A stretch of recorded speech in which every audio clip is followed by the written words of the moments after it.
ایک وقت ایسا آیا کہ اللہ تعالیٰ نے حضرت ابراہیم کو بہت زیادہ مال عطا فرمایا. اتنے اونٹ گنے نہیں جاتے، گائیں اتنی زیادہ کہ شمار نہیں ہوتے، بکرے بکریاں اتنی زیادہ کہ شمار، بہت زیادہ مال اللہ نے عطا فرمایا. اور ابھی کچھ عرصہ پہلے آپ پیچھے جائیں نا تو جو لفظ مال تھا وہ روپے پہ تو بولا ہی نہیں جاتا، وہ جانوروں پہ بولا جاتا. بہت زیادہ مال اللہ نے دیا، بکریاں، گائیں، اونٹ، بیل، بڑا کچھ. رب کریم نے فرشتوں سے فرمایا کہ واتخذ اللہ ابراہیم خلیلا، ابراہیم میرا دوست ہے.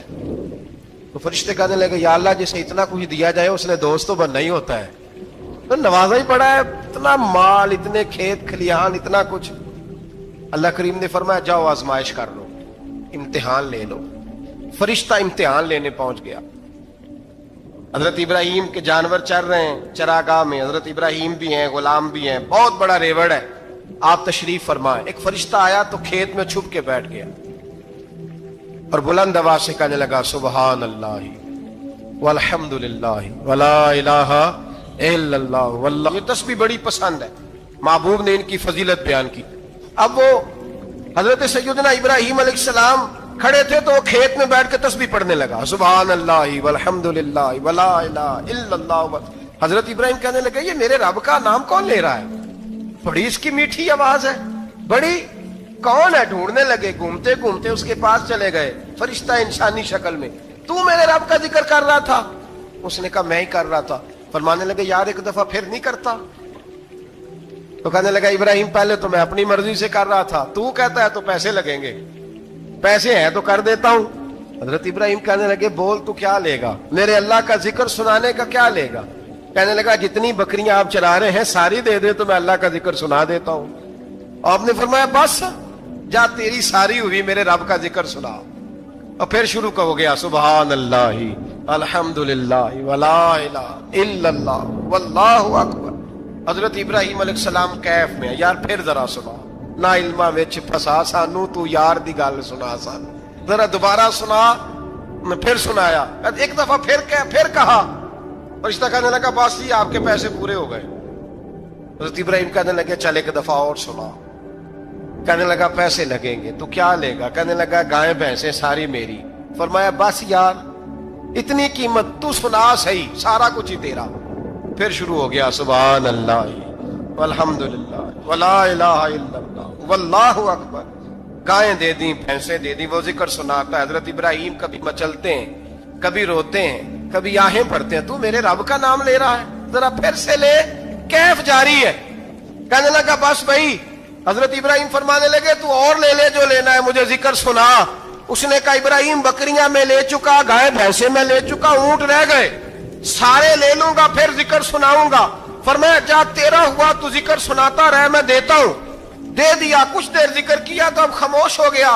حضرت ابراہیم خلیل اللہ علیہ السلام فرمانے لگے ذکر سنا. کہنے لگا ابراہیم اب تیرے پاس دینے کو کیا ہے؟ ہر چیز تو میں لے چکا. آپ فرمانے لگے یہ گائے بھینسیں بکریاں چرانے کے لیے تجھے کوئی نوکر ملازم بھی تو چاہیے نا. تو اس طرح کر، مجھے رکھ لے، میں روٹی نہیں مانگوں گا، کھانا نہیں مانگوں گا، تو اللہ کا ذکر سناتا رہنا، میں تیرے جانوروں کی نوکری کرتا رہوں گا. حضرت ابراہیم علیہ السلام نے جب یہ کہا نا، فرشتے کی آنکھوں میں آنسو آ گئے.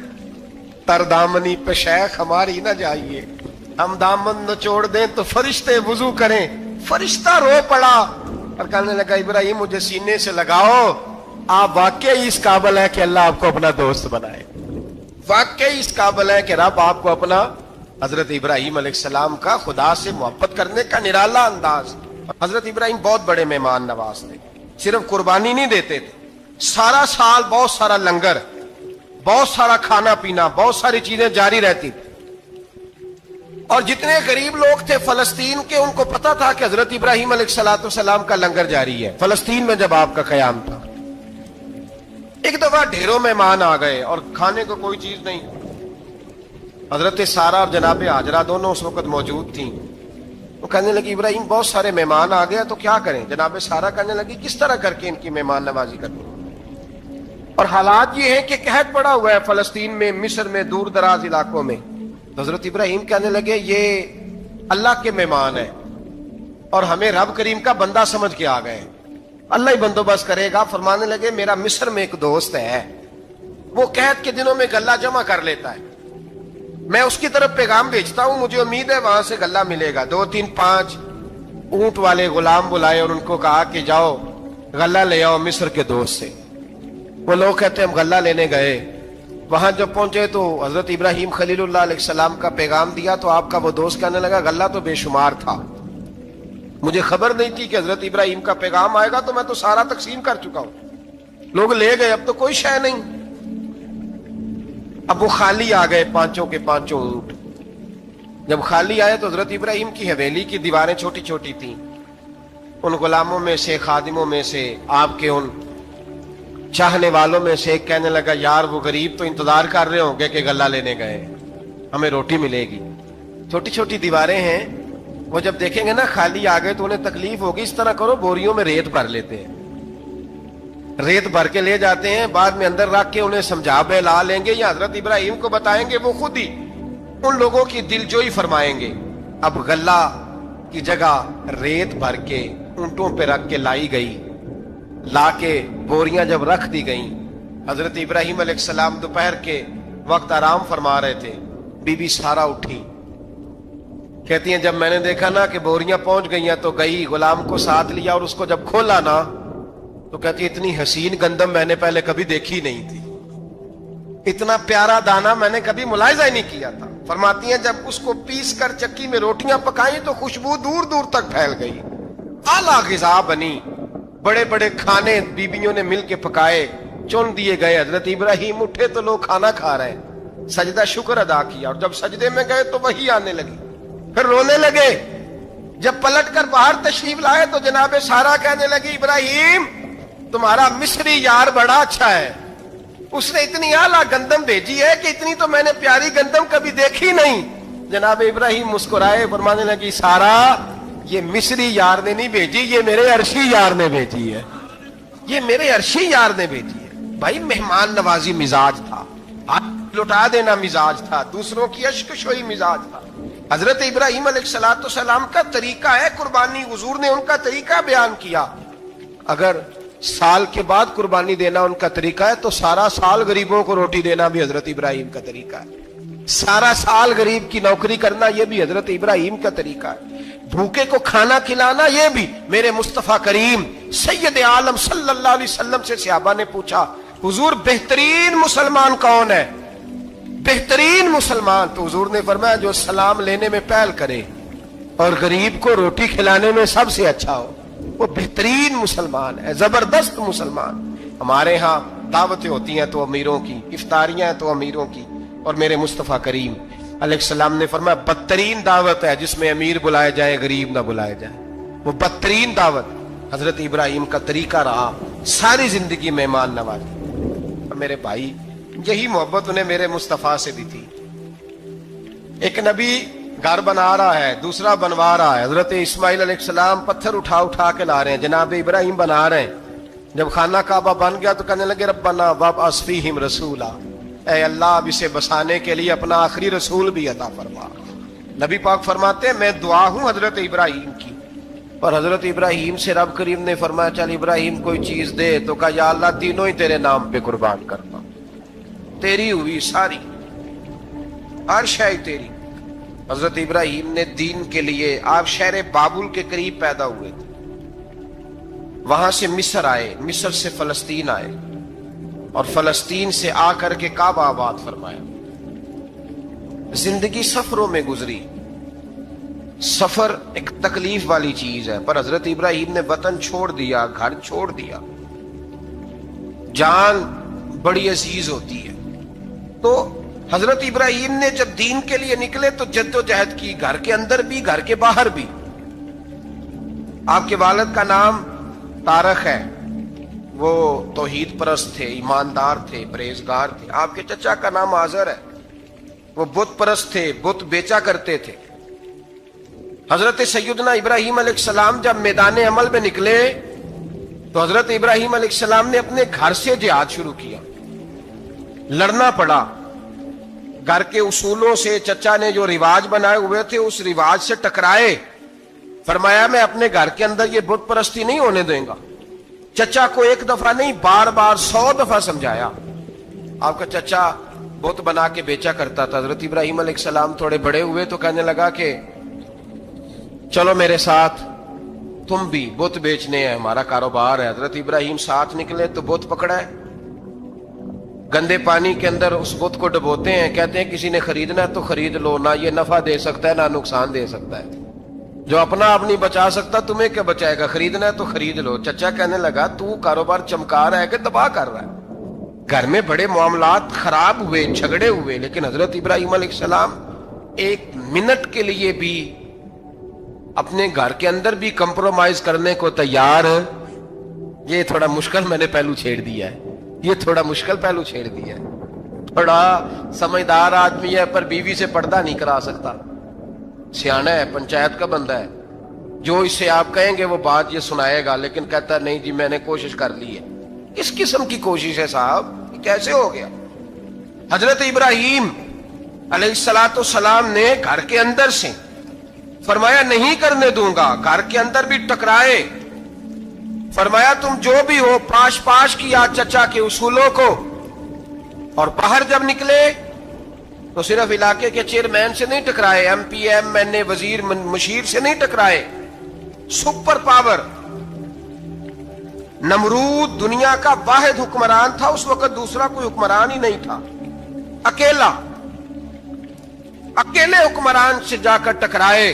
کوئی ساتھ فوج نہیں تھی, کوئی ساتھ ان کے طاقت بظاہر دنیا داری کی کوئی نہیں تھی, پر حضرت ابراہیم جا کے ٹکرائے. اور میرے رسول پاک صلی اللہ علیہ وسلم نے سند بیان کی, فرمایا افضل الجہاد کلمۃ الحق عند سلطان الجابر, فرمایا سب سے افضل جہاد یہ ہے کہ تو ظالم بادشاہ کے سامنے کھڑے ہو کے حق بات بیان کر دے.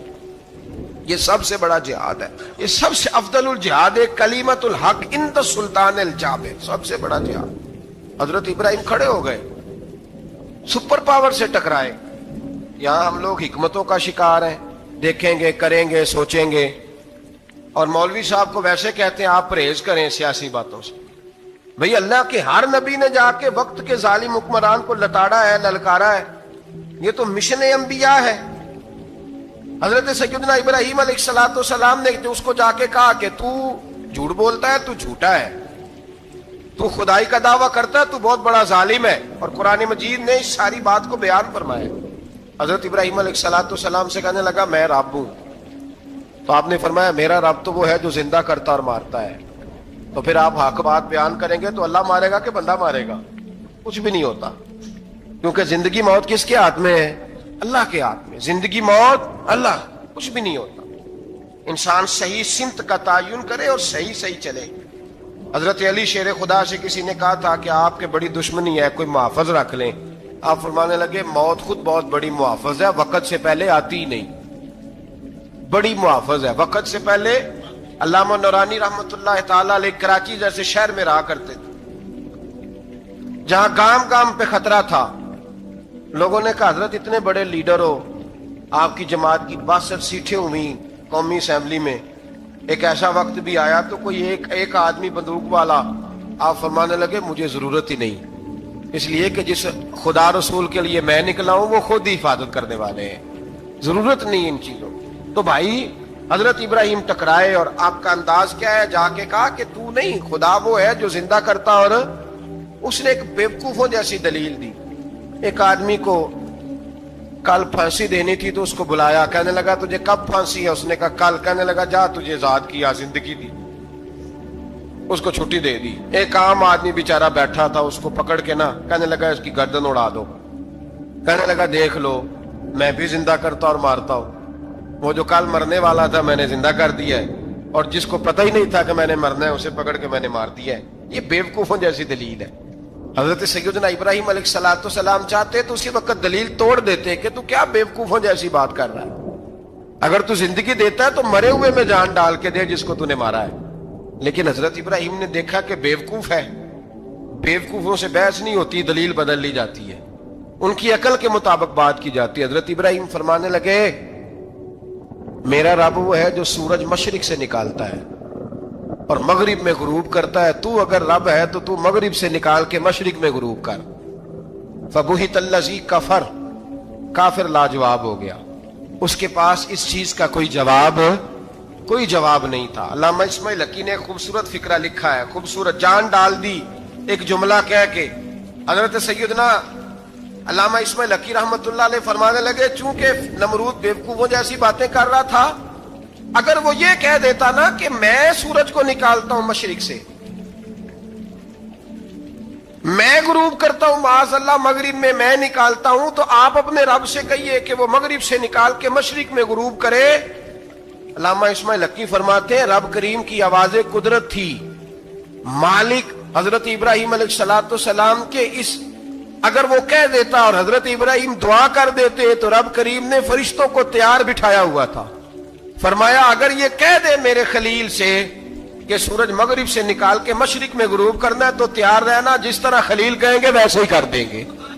واتخذ اللہ ابراہیم خلیلا, ابراہیم ہمارا دوست جو ہوا, جیسے کہے گا ویسے کر دیں گے. حضرت سیدنا ابراہیم علیہ السلام کی باتوں کا جب جواب نہ دے سکا, دلیل نہیں بندہ دیتا, پھر لڑائی کرتا ہے, پھر جھوٹے موٹے اعتراض کرتا ہے. دلیل ختم ہوتی ہے تو لوگ ذاتیات میں اترتے ہیں, کہتے ہیں یہ کھانستا صحیح نہیں, دیکھتا صحیح نہیں. دلیل ختم, اب ذاتیات پہ اترے, کہنے لگے مجھے پتہ چلا ہے کہ یہ فلانی جگہ گیا تھا تو وہاں جا کے اس نے اس طرح کیا. پھر لوگ ذاتیات پہ اترتے ہیں, جب دلیل کا جواب دلیل سے نہیں دے پاتے پھر ذاتیات پر اتر کر حملے کرتے ہیں. حضرت ابراہیم کے دلائل کا جواب نمرود نہ دے سکا تو کہنے لگا کہ اس کو آگ میں ڈال دو. قوم گئی ہوئی تھی ساری, آپ نے بات سنی ہوئی ہے, میں نے صرف اشارہ دینا ہے, میلے پہ حضرت سیدنا ابراہیم علیہ السلام نے سارے بت توڑ دیے, کلاڑا بڑے بت کی گردن پہ رکھا. واپس آئے, کہنے لگے بت کس نے توڑے ہیں؟ تو فرمایا اس سے پوچھو جس کی گردن پہ کلاڑا ہے. کہنے لگے یہ تو بول ہی نہیں سکتا. تو فرمانے لگے بڑے بیوقوف ہو, جو بولتا ہی نہیں, سنتا ہی نہیں, اپنا آپ نہیں بچا سکتا, اس کی پوجا کرتے ہو. کہنے لگے پکڑو, دلیلیں ختم ہو گئی, اس کو آگ میں ڈالو. بہت بڑی حویلی 45 فٹ مربع پہ مشتمل ایک حویلی بنائی گئی اور 45 فٹ اونچی.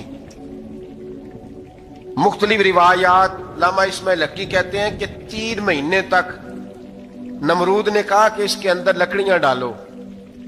لوگ پوچھنے لگے کتنی دنیا جلانی ہے؟ کہنے لگا بندہ تو ایک جلانا ہے, پر بندہ بڑا تگڑا ہے, ایک بندہ. 3 مہینے لکڑیاں ڈالی گئیں. اور لوگوں کی جو تہمات ہوتی ہیں نا وہ بڑی عجیب ہوتی ہیں. تہمات میں نے بڑی تفصیل سے رمضان المبارک میں گفتگو کی تھی. بدشگونی, تہمات لوگ لیتے ہیں. اس وقت بھی لوگ تہمات کا شکار ہو گئے. عقیدہ بگڑ جاتا ہے تو وہ عجیب و غریب باتیں کرنے لگتا ہے. تہمات کا شکار ہو گئے. بیبیاں نظر مانتی, میں بیمار ہوں, اگر صحیح ہو گئی تو اتنے من لکڑی دوں گی حضرت ابراہیم کی آگ جلانے کے لیے. ایک عورت لے کے جا رہی ہے لکڑیاں. ایک نیک دل آدمی نے اس سے پوچھا کہاں جا رہی ہو؟ کہنے لگی میں نے منت مانی تھی تو حضرت ابراہیم علیہ السلام کو معاذ اللہ جلانے کے لیے لکڑیاں لے کے جا رہی ہوں. تو وہ رب کریم کے بندے کہنے لگے تو ڈھونڈتی رہے گی, تجھے وہ جگہ ملے گی نہیں. وہ بی بی کئی مہینے گھومتی رہی, جگہ ہی نہیں ملی جہاں لکڑیاں ڈالنی, ماری گئی. تہمات کا شکار ہوئے بہت سارے لوگ. تہمات کا بھائی, تہمات دین کے اندر منع ہے. تہمات دین میں کوئی نظر ماننا, کوئی کسی بزرگ کے مزار پہ جا کے سالے ثواب کے لیے کوئی چیز ماننا, یہ تو درست ہوا. لیکن غیر شرعی نظریں مان لینا کہ میں آگ کے گرد چکر لگاؤں گا, میں جناب وہاں جا کے یہ والا تماشا کروں گا, میں دھاگا باندھوں گا, میں رسا کاٹوں گا, میں وہاں گندے ہو سے پانی پیوں گا, ان کی شریعت اجازت, یہ تہمات ہیں, بدشگونی ہے. دین میں ان کی کوئی گنجائش. آپ نظر ماننے سے پہلے بھی کسی عالم سے رابطہ کریں کہ میں منت مانگنے لگا ہوں تو کیسے ماننی چاہیے کا طریقہ پوچھیں. ایسے ہی غلط چیز کی منت تھوڑی مان لی جائے گی. بہرحال آمدام برسرے مطلب حضرت ابراہیم کے لیے آگ جلائی گئی. 45 فٹ اونچی آگ ہے, پرندہ بھی اوپر سے گزرتا ہے تو نیچے گر جاتا ہے جل کے. اتنے دن لگا کے آگ جلائی گئی. اب حضرت ابراہیم کو جلایا جانے لگا ہے. یہاں تو موجیں ہے نا, جو کسی ادارے کا سربراہ ہے اس کے لیے موج ہے, کسی جگہ آفیسر بن گیا تو موج ہے, پیر صاحب کے لیے موج ہے, علامہ صاحب کے لیے موج ہے, خطیب صاحب کے لیے موج ہے. جلنا کس کو پڑتا ہے؟ وہ علی کوئی نہیں رہا اللہ ماشاء اللہ. وہ لوگ گزر گئے جو تکلیفیں سہ کے کام کرتے تھے, گزر گیا زمانہ. حضرت سیدنا ابراہیم علیہ السلام کو جلایا جانے لگا ہے تو اب اتنی بڑی آگ ہے تو ڈالیں کیسے؟ شیطان نے تجویز دی کہ منجنیق بناؤ، منجنیق، بڑے بڑے بانس باندھ کے ان کے نیچے رسا باندھو.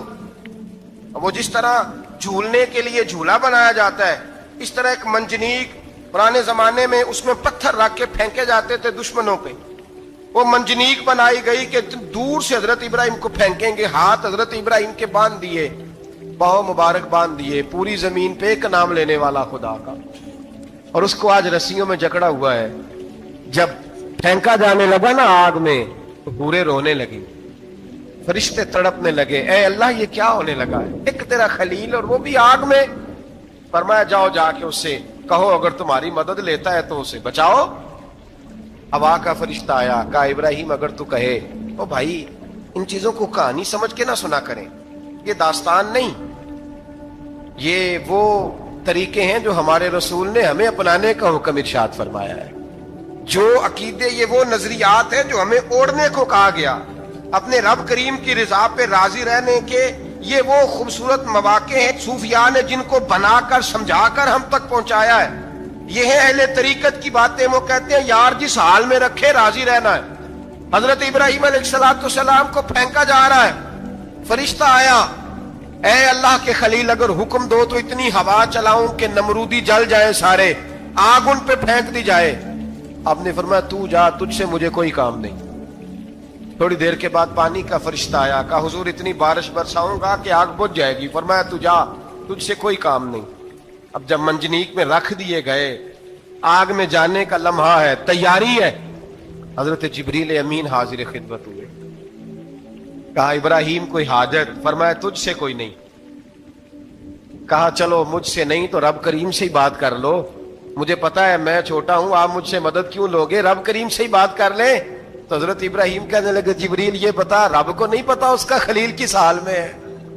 اسے نہیں پتا میں کس حال میں ہوں؟ میرے ہاتھ بندھے ہیں، پیر بندھے ہیں آگ میں، اسے نہیں پتا؟ بتایا تو اسے جاتا ہے جس سے خبر نہ ہو. تو اگر اسے پتا ہے، اگر وہ جلانے پہ راضی ہے تو میں بھی جلنے کو تیار ہوں، میں تیار ہوں، میں تیار ہوں. اسے کہو ٹھیک ہے. حضرت سیدنا ابراہیم علیہ السلام کو منجنیق میں ڈال کے جو پھینکا آگ میں، یا نار کونی بردم و سلاما علی ابراہیم، اللہ نے فرمایا اے آگ میرے ابراہیم پہ ٹھنڈی بھی ہو جا اور سلامتی والی بھی ہو جا. حضرت ابراہیم کو دو فرشتوں نے بٹھا دیا زمین پہ. پھول کھلے ہیں، کونپلیں مہک رہی ہیں، کلیاں خوشبو دے رہی ہیں. حضرت ابراہیم نے سر سجدے میں رکھ دیا، سبحان اللہ والحمد للہ ولا الہ الا اللہ واللہ اکبر. حضرت ابراہیم اللہ کی تسبیح پڑھنے لگے، رب کریم کا شکر بجا لانے لگے. نکلے وہاں سے، کچھ دن گزر گئے، نکلے، حکم ہو گیا ابراہیم علاقہ چھوڑ دو. حضرت ابراہیم علیہ السلام وہاں سے نکل کے مصر آئے، چچا کے پاس ٹھہرے. انہوں نے اپنی بیٹی جناب سارہ کا نکاح کر دیا. کچھ آگے بڑھے تو ایک ظالم بادشاہ سے ٹکرائے. اس نے ایک شہزادی، ایک بادشاہ کی بیٹی قید کی ہوئی تھی، جناب ہاجرہ نام تھا. ان کو قید سے چھڑا کے ساتھ لائے. حضرت لوط علیہ السلام بھی ساتھ.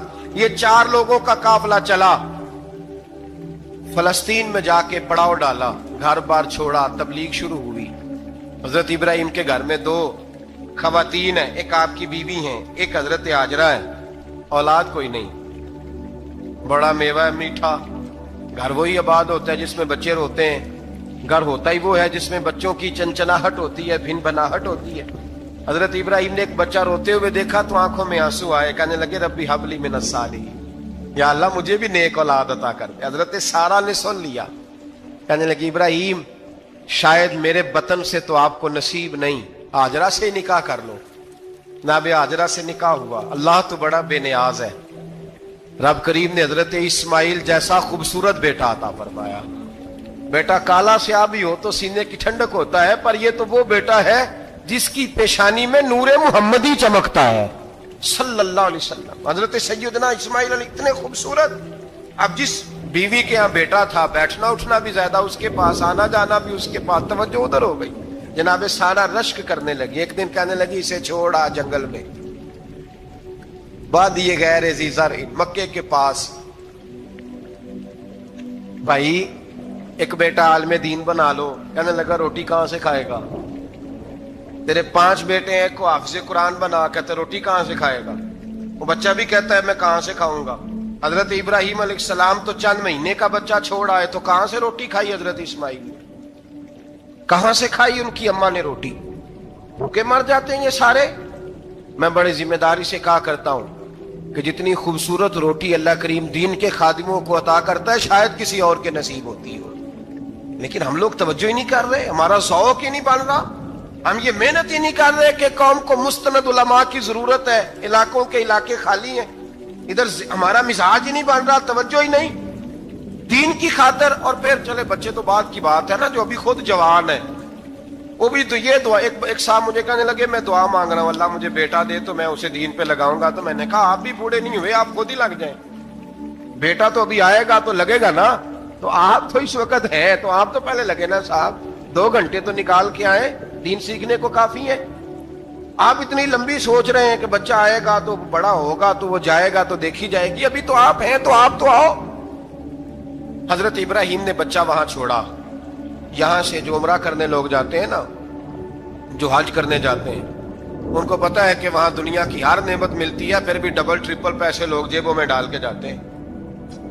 حضرت ابراہیم جب وہاں لے کے گئے تو کوئی انسان نہیں تھا، پانی کا قطرہ نہیں تھا، 2 کلو کھجوریں، 1 مشکیزہ، بیوی کو تھمایا۔ ہمارے گھر میں ہزاروں چیزیں پڑی ہیں، لیکن وہ جو توکل ہے نا وہ ختم ہو گیا ہے۔ اللہ دے گا، حلال حلال پہ قناعت کرے، جائز جائز پہ بھروسہ کرے، رب کریم عطا کرنے والا ہے، وہ مزاج ختم ہو گیا۔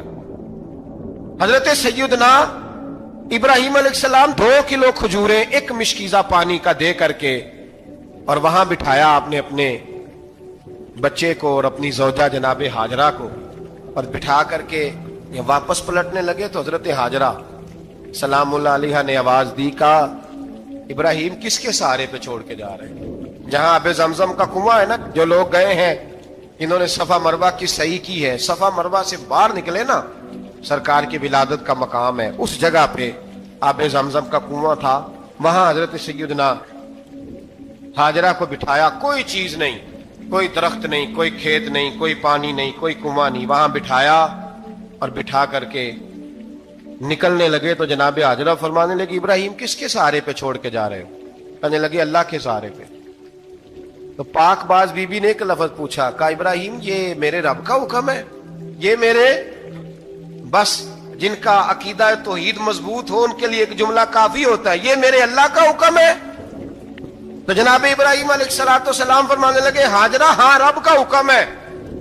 جب یہ لفظ کہے تو چاہیے تھا نا حضرت ابراہیم تسلی دیتے، تو بی بی صاحبہ تسلی دینے لگی، عرض کرنے لگی ابراہیم اگر اللہ کا حکم ہے تو پھر آپ ہماری فکر نہ کرنا، اگر یہ رب کا حکم ہے تو پھر ہماری فکر نہ کرنا، جس رب نے ہمیں یہاں تک پہنچایا ہے وہ ہمیں کبھی بھی ضائع نہیں فرمائے گا، پھر فکر نہ کرنا۔ حضرت ابراہیم آ گئے، یہ بات آپ نے سنی ہوئی ہے، اشارہ کرنا مقصود ہے۔ 13 سال میں چلے مان بھی لیا جائے بعض روایات کی روشنی میں کہ آتے جاتے بھی رہے، لیکن مکمل دیکھ بھال اپنے بچے کی پرورش میں پورا حضرت ابراہیم علیہ السلام کا کردار، سارا کردار ماں کا تھا۔ میں جب خواتین کے بارے میں کوئی بات کرتا ہوں تو میں آپ کو اکثر کہتا ہوں کہ یہ صرف بیوی کے لیے حکم نہیں ہوتا، یہ ٹریننگ بیٹی کو دینی ہے اور بہن کو دینی ہے، یہ تربیت کریں اپنے گھر میں۔ میں تجربے کی روشنی میں یہ بات عرض کیا کرتا ہوں کہ بھائی بچے باپ کے فرما بردار اس وقت ہوتے ہیں جب اماں انہیں باپ کا فرما بردار کرتی ہیں، اور بچے باپ کے نافرمان بھی تب ہوتے ہیں جب اماں انہیں باپ کا۔ میں نے اپنے کانوں سے سنا ایک دفعہ ایک بچہ اپنے باپ سے کہہ رہا ہے آپ نے تو ساری زندگی باہر گزار دی، پیسے کمانا کون سا مشکل کام، دکھ سکھ تو سارے اماں نے برداشت کیے، سکولوں میں وہ جاتی تھی، فلانا کام وہ کرتی تھی، فلانا کام۔ اب یہ سوچ اس کی ذاتی تو نہیں، یہ اس کو دی گئی ہے، اور اگر اس کو یہ سوچ دے دی جائے کہ اماں کہے کہ میں تو اپنوں میں رہی ساری زندگی، میں نے تو اپنوں میں وقت گزارا، اور تیرا باپ تو کئی دفعہ جنازے بھی نہیں پڑھ سکا، نے تو ماں باپ ایسے دفن کر دیے، وہ اگر یہ سوچ فراہم کرے تو پھر بچہ باپ کا فرما بردار ہوتا ہے۔ اور یہ والی روایتیں ہم بیوی کو سناتے ہیں، حالانکہ کس کو سنانی چاہیے؟ بولیے، بہن اور بیٹی کو، بہن اور بیٹی کو سنائیں یہ باتیں، ان کو سمجھائیں تاکہ آگے جا کے وہ جو گھر ترتیب دے وہ گھر بڑا عمدہ اور نکھرا ہوا ہو۔ حضرت سیدنا ابراہیم 13 سال کے بعد آئے، چونکہ گھر میں اللہ تبارک و تعالیٰ کی دوستی کا چرچا تھا، اللہ تبارک و تعالیٰ کی محبوبیت کا غلبہ تھا۔ 13 سال کے بعد فلما بالغ معہ السعی، بیٹا جب اتنا بڑا ہوا کہ ساتھ چلنے لگا، تو حضرت ابراہیم نے اپنے بیٹے کو بلا کے کہا بیٹا مجھے خواب آئی ہے، میں تجھے ذبح کر رہا ہوں، تیری کیا رضا ہے؟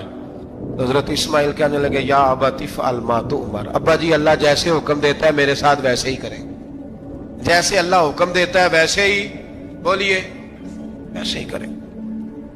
حضرت حاجرہ کو کہا کہ ایک دوست نے دعوت کی ہے تو وہاں جا رہے ہیں، بی بی مطمئن ہے، تفصیلات کی ضرورت نہیں، ختم بات، اعتبار ہے، مطمئن ہو گئی۔ شیطان پیچھے سے آیا اماں کے پاس، ذرا تھوڑی دیر کے لیے تصور جمائیے، یہاں تو پڑوسن آ کے کوئی بات بتا دیتی ہے خاوند کے بارے میں تو کئی مہینے جھگڑا جاری رہتا ہے، پڑوسن محلے دار۔ شیطان نے آ کے بتایا لفظ کیا ہے؟ کہا حاجرہ تمہیں پتا ہے کہاں جا رہے ہیں؟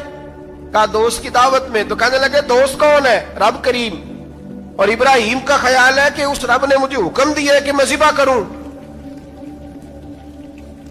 تو حضرت حاجرہ کہنے لگی کبھی باپ بھی بیٹا ذبح کرتے ہیں؟ شیطان کہنے لگا ان کا خیال ہے کہ ان کے رب نے حکم دیا ہے۔ جناب حاجرہ فرمانے لگی اگر رب نے حکم دیا تو پھر تو مجھے شیطان لگتا ہے، تو مجھے شیطان لگتا ہے۔ کا کیا مطلب؟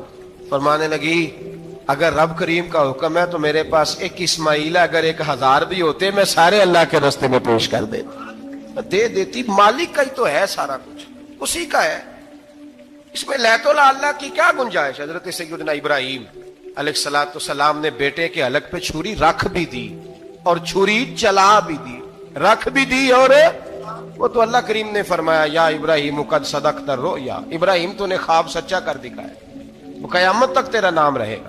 حضرت ابراہیم نے وطن بھی دیا، جان بھی دی، بیٹا بھی، اللہ کریم نے دمبے دیے، فرمایا یہ فدیہ ہے۔ اب یہ قربانی قیامت تک حضرت ابراہیم کے طریقے کے مطابق جاری ہے۔ حضرت ابراہیم بہت بڑے مہمان نواز تھے، بہت بڑے۔ آپ جب مصر میں قیام تھا تو بڑے بڑے لمبے چوڑے لنگر پکتے تھے، لوگ آیا جایا کرتے تھے، بڑا تفصیل کے ساتھ کھانا ہوتا تھا۔ مہمان نوازی آپ کی خاص صفت مبارکہ ہے، ہمارے ہاں بھی مہمان نوازی ہوتی ہے امیروں کی، بلکہ اب تو مہمان نوازی اس طرح کی ہے کہ کل تیری میرے پاس دعوت ہے اور پرسوں میری تیرے پاس ہے، وہی امیروں میں وہ چکر رہتا ہے، پارٹیاں دوست ایک دوسرے کو ڈالتے ہیں، تیری طرف پارٹی تیری طرف، اور اسی انداز میں اب یہ عید آئے گی نا ٹکا پارٹیاں ہوں گی جگہ جگہ، اور لوگ سوال پوچھنے لگے ابھی سے، کہتے ہیں قربانی کا کتنا گوشت گھر رکھنا جائز ہے؟ قربانی کا کتنا گوشت گھر رکھنا جائز ہے؟ سارا ہی جی ہاں، اس لیے فریزر لے لے، فریج سے نہیں کام چلے گا، سارا ہی جہاز گھر رکھنا سارا ہی جائز ہے، رکھ لیں۔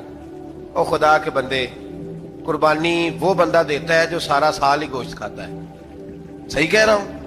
قربانی صاحب نصاب صاحب استطاعت بندہ دیتا ہے نا، تو وہ سارا سال ہی گوشت، تو سارا گھر میں رکھنا بھی جائز ہے، لیکن سارا دے دینا بھی، تو جو آ رہی ہے اس پہ کیوں توجہ کرتے ہو؟ جو دوسرا جائز ہے اس پہ کیوں نہیں عمل کرتے؟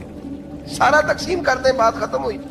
یقین کریں محرم میں جا کے دوست ٹیلی فون کر کے سوال پوچھتے ہیں، کہتے ہیں صاحب سنا ہے قربانی کا گوشت محرم میں کھانا جائز نہیں، میں کہ نہیں ربیع الاول چ بھی جائز جی، رجب رمضان تک کھاؤ، کوئی بندہ نہیں منع کرتا، اس لیے کہ کسی کو دینا تو پسند ہی نہیں، یا پھر اس میں سے جو خاص خاص چیزیں ہیں وہ اپنی فریج میں اور باقی جو ہے وہ دوسروں کے لیے۔ یہ کیا طریقہ ہے ہمارا؟ اور اسی پہ عمل ہے۔ اللہ تبارک و تعالی ہمیں سمجھنے کی توفیق عطا فرمائے۔ یہ قربانی حضرت ابراہیم کا طریقہ ہے۔ حضور نے اگرچہ نبی پاک کی اپنی سنت تھی، یہ بھی کہہ سکتے تھے سنتی و سنت ابیکم ابراہیم، میری سنت ہے اور تمہارے باپ ابراہیم کی سنت ہے، یہ نہیں فرمایا۔ جب صحابہ نے کہا قربانی کیا ہے، فرمایا سنت ابیکم ابراہیم، یہ تمہارے باپ ابراہیم کی سنت ہے۔ ہر صاحب نصاب پر قربانی واجب ہے، جو زکوٰۃ کا نصاب رکھتا ہو اس پر قربانی واجب ہے، یعنی ضروریات سے زیادہ اتنے پیسے، جتنے پیسوں سے زکوٰۃ فرض ہوتی ہے اتنے پیسے جس آدمی کے پاس قربانی سے پہلے آ جائیں اس آدمی پر قربانی کرنا واجب ہے۔